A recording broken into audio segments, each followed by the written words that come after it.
La première blessure dont je vais vous parler aujourd'hui, c'est la blessure de rejet qui est à mon sens la plus profonde et la plus marquante puisque l'individu qui en souffre va avoir une impression de ne pas mériter d'exister, une baisse d'estime et de confiance en soi qui va l'amener justement par peur du rejet à s'isoler, à créer une forteresse autour de lui dans laquelle il sera protégé du danger, protégé des gens méchants. Il va avoir un masque qu'on appelle fuyant, tout simplement parce qu'il a peur d'être rejeté à nouveau. Au niveau sentimental, c'est une personne qui va attirer les gens qui ont besoin de contrôle, de pouvoir. Au niveau professionnel, il va subir l'abus de pouvoir de sa hiérarchie, le confortant davantage dans son envie d'isolement, dans sa peur des autres, dans sa phobie sociale, créant un cercle vicieux qui malheureusement peut l'entraîner dans la spirale infernale de la dépression. Rappelez-vous la vidéo que je vous ai faite sur le travail sur soi et cette prison que l'on se crée pierre après pierre. Eh bien, il faut savoir que la blessure de rejet fait partie des fondations et même de la moitié des murs de cette prison qui est carrément même une forteresse. C'est une souffrance tellement intense, c'est horrible d'avoir le sentiment de ne pas avoir le droit d'exister. C'est une personne qui est constamment en souffrance, qui a du coup une estime en elle au ras des pâquerettes. Alors la confiance en soi, je vous raconte pas. Je vous mettrai en lien la capsule sur l'estime et la confiance en soi et vous allez voir que vous allez pouvoir faire le lien entre la blessure de rejet et ce manque d'estime de soi.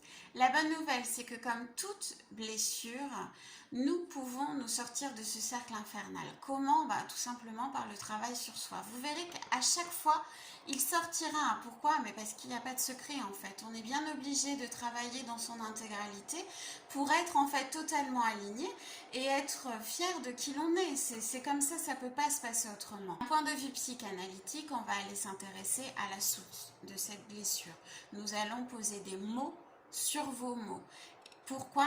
Tout simplement parce qu'une fois que nous avons vu cette plaie, nous allons pouvoir la désinfecter et la penser. Il ne faut pas croire que suite à une thérapie, on repart guéri comme le virus de la grippe. Après une thérapie, nous allons être en capacité d'accepter nos émotions telles qu'elles sont, mais nous allons être en capacité aussi de passer au-dessus, de les accueillir pour pouvoir continuer à avancer. Il y a un cheminement à faire. Vous avez votre cheminement avec votre thérapeute, mais une fois que vous avez fini votre thérapie, vous devez continuer à travailler sur vous. C'est comme ça, c'est pas autrement. Nous on aide, on donne des clés. On vous aide un maximum. Une fois qu'on sent que vous êtes prêt, il est temps à vous de faire le job. Donc, on va travailler sur l'état d'être avec la psychanalyse, aller chercher la source de cette blessure, la cicatriser et la penser. Avec l'état d'âme, le point de vue énergétique, on va redonner l'énergie essentielle à ce corps. Qu'est-ce qui va se passer au fur et à mesure de ces séances? Eh bien, c'est simple. Le patient va se sentir de mieux en mieux. Il va commencer à s'ouvrir aux autres. C'est quand même le but principal. Quand on souffre d'une blessure de rejet, on est enfermé dans sa forteresse. Et donc, la thérapie va l'aider forcément, au contraire, à s'ouvrir. Donc, la personne va s'ouvrir petit à petit. Se sentant de mieux en mieux avec elle-même, eh bien, elle va attirer des gens qui vont pouvoir l'aider à s'élever.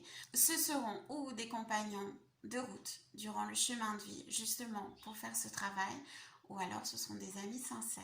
Mais quoi qu'il en soit, l'individu sera capable de faire la distinction, ne sera pas peiné quand il verra qu'une relation s'éteindra, ne sera pas rejeté. Pourquoi? Parce qu'il aura fait le travail nécessaire.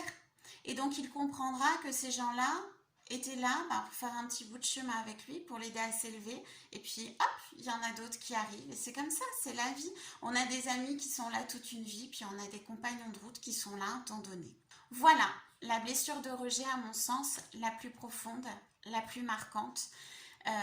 C'est un sentiment de ne pas avoir le droit d'exister, de ne pas mériter le droit d'exister. C'est une blessure profonde, mais, et ça j'y tiens, qui se guérit avec le thérapeute qu'il vous conviendra. Je vous fais de gros bisous et je vous dis à très vite.